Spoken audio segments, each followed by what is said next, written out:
नमस्कार दोस्तों। महाराज प्रेमानंद जी को आज कौन नहीं जानता। उनका जो ज्ञान है वो अत्यंत गूढ़ है, जिनका संदेश जीवन की सार्थकता, सुख और शांति की ओर ले जाना है।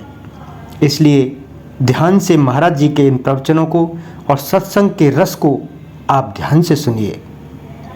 वो कहते हैं, सुख एवं दुख की स्थिति सत्य नहीं है, सुख का स्वरूप विचार से है।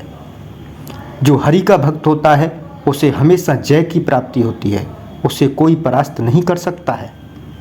जिनके मुख में प्रभु का नाम नहीं है वह भले ही जीवित है लेकिन मुख से मरा हुआ है। कोई व्यक्ति तुम्हें दुख नहीं देता, बल्कि तुम्हारे कर्म उस व्यक्ति के द्वारा दुख के रूप में प्राप्त होते हैं। जिसका चरित्र ठीक नहीं है वह कभी सुखी नहीं हो पाएगा, इसलिए चरित्रवान बनो। हमें सच्चा प्रेम प्रभु से प्राप्त होता है।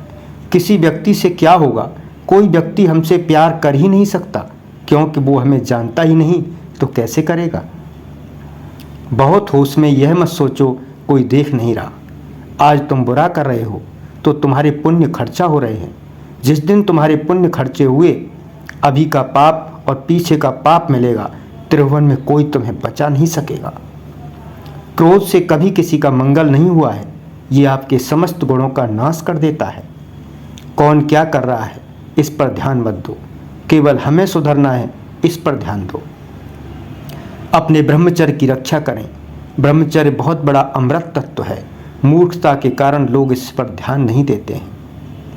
क्रोध को शांत करने के लिए एक ही उपाय है, बजाय यह सोचने के कि उसका हमारे प्रति क्या कर्तव्य है, हम यह सोचें कि हमारा उसके प्रति क्या कर्तव्य है। दुखिया को न सताइए, दुखिया देवेगा रोए, दुखिया का जो मुखिया सुने तो तेरी गति क्या होए। प्रभु का नाम जब संख्या से नहीं डूब कर करो।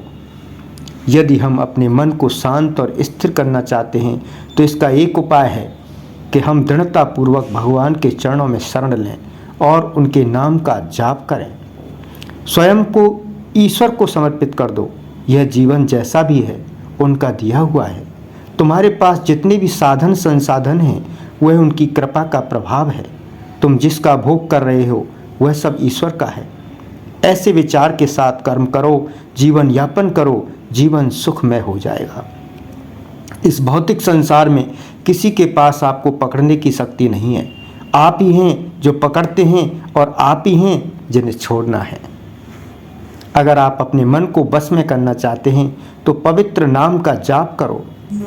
सभी समस्याओं के समाधान का एक सरल उपाय है, ईश्वर को अपना वास्तविक स्वरूप स्वीकार करें। उसके स्थान पर किसी को न रखें।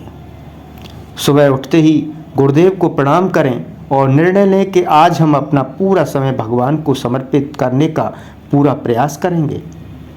सत्य की राह चलने की निंदा और बुराई अवश्य होती है, इससे घबराना नहीं चाहिए। यह आपके बुरे कर्मों का नाश करती है। भगवान की आराधना के बिना मनुष्य सुख प्राप्त नहीं कर सकता। स्वप्न में भी शांति नहीं मिल सकती। किसी भी तीर्थ में, किसी भी उत्सव में, किसी भी महान उत्सव में इतनी शक्ति नहीं है जितनी भगवान के नाम में है। इसलिए अपने आप को भगवान के नाम में डुबो दो। भगवत प्राप्ति के लिए वेश परिवर्तन की नहीं अपितु उद्देश्य परिवर्तन की आवश्यकता है।